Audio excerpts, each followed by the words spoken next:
Salut à tous, nouvelle vidéo aujourd'hui. Aujourd'hui, on va parler de... Ah, je prends mon petit papier. On va parler des besoins différents en fonction de chacun. Alors, quand je dis en fonction de chacun, c'est en fonction prise de masse ou perte de graisse. Si on regarde bien quelque chose, par exemple, je prends les membres. Il y a Loïc sur la zone membre qui, lui, est obligé de consommer énormément de calories enfin énormément pour lui, en tout cas par rapport à son appétit et tout. Il est obligé de consommer beaucoup de glucides dans sa diète pour ne serait-ce que maintenir sa masse musculaire. Et pour progresser, ça devient assez difficile pour lui de surcompenser en calories. D'autres personnes sont en train de se battre pour éliminer les quelques grammes de graisse qui leur restent autour de la taille, grammes ou kilos, on verra par la suite. Et finalement, quand on regarde un petit peu ces deux types d'individus, alors les gens qui sont plus le profil de Loïc, ou il y a Romain qui est plus dans l'autre cas de figure d'ailleurs, donc on va prendre Romain et Loïc. Ces deux personnes sont au strict opposé au niveau de leurs besoins, c'est-à-dire de ce qu'il leur faut, et pourtant, quand on regarde bien, ce sont des gens qui se tournent vers plus ou moins les mêmes choses au niveau alimentation, c'est-à-dire les mêmes problématiques, etc. Ils vont s'intéresser aux légumineuses, ils vont s'intéresser, aux bons lipides, à l'hydratation, à tout ça. Alors qu'on voit que de telles différences devraient normalement déboucher sur de grandes différences au niveau alimentaire. Et pourtant, c'est ce qu'on retrouve assez peu dans le quotidien des personnes. Donc là, c'est une grande généralité que je fais, mais on ne peut pas attendre à voir des bons résultats. Le gars qui a du mal à prendre de la masse musculaire et le mec qui a du mal à perdre du gras ne pourra pas avoir une alimentation qui se ressemble. Ça, c'est important. Et c'est pour ça que quand vous voyez des personnes qui vous montrent ce qu'elles mangent, etc., c'est des indications.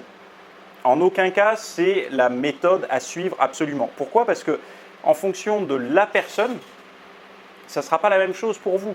Sauf si vous avez le même profil que la personne. Et encore, bon, après les différences, elles sont moindres. Mais si vous avez le même profil, la personne était en surpoids, maintenant elle mange ça, ok. Si la personne était en sous-poids, elle a du mal à prendre du poids, elle mange ça, ok. Vous aurez plus de chances de correspondre avec ça qu'avec votre strict opposé. Donc on va voir dans cette vidéo des choses plutôt simples, des réflexes en fait, juste pour prendre un petit peu de recul par rapport à ça et comprendre un petit peu comment ça fonctionne. Par exemple, on va prendre le cas des excitants, donc la caféine.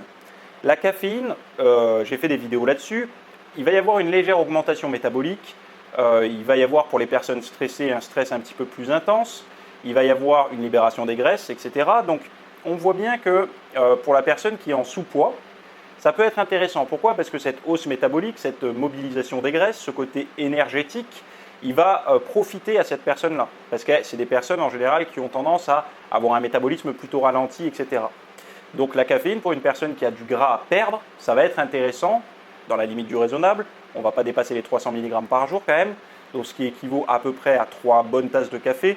Bonnes tasses, hein, pas les expressos, hein, des bonnes tasses. Savoir que le café, plus il est passé, plus il est caféiné.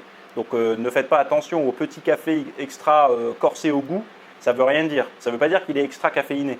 En fait, le taux de caféine d'un café, déjà c'est la variété, mais aussi c'est le temps de passage. Un café filtre par exemple, là, avec l'eau qui tombe dessus, une grande cafetière, si vous faites un mug, là, vous aurez plus de caféine. Donc des bonnes tasses de café, vous avez à peu près 300 mg pour 3 tasses. Voilà, à peu près. Voilà, ça peut varier en fonction de plein de choses. Donc cette personne-là va en profiter.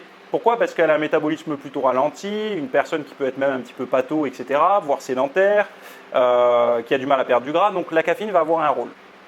La personne qui est en prise de masse musculaire, elle n'a pas envie d'augmenter son métabolisme. Parce qu'il y a beaucoup de personnes qui pensent que quand elles sont en période de prise de masse musculaire, elles veulent encore augmenter leur métabolisme. Je vous renvoie à la dernière vidéo sur le métabolisme pour voir que ça ne se passe pas réellement comme ça. Si on consomme plus d'énergie, parce que c'est ça, un métabolisme qui est accéléré, entre guillemets, même si j'aime pas ce terme, c'est un métabolisme qui taxe plus d'énergie, qui consomme plus d'énergie. Si on est dans un cas de figure où la personne a du mal à prendre du poids, de la masse musculaire, a du mal à combler ses besoins avec l'alimentation, si en plus de ça elle ajoute des choses qui vont augmenter artificiellement, enfin pas artificiellement, mais de manière exogène le métabolisme, c'est-à-dire avec un café,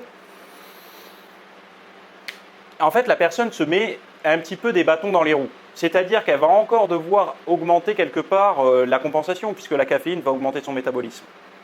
Même si la caféine est intéressante pour le côté performance à la salle de sport. Ok, donc les personnes qui sont en prise de masse musculaire, si elles ont envie de prendre du café, préférez-le plutôt juste avant la séance pour performer, pas de problème. Mais après, tout au long de la journée, on va voir qu'il y a peut-être des choses plus intéressantes. Les personnes qui sont en perte de graisse, par contre, elles peuvent en consommer un petit peu plus souvent dans la journée, parce que là, il va y avoir une action plutôt intéressante sur le métabolisme et sur la perte de gras.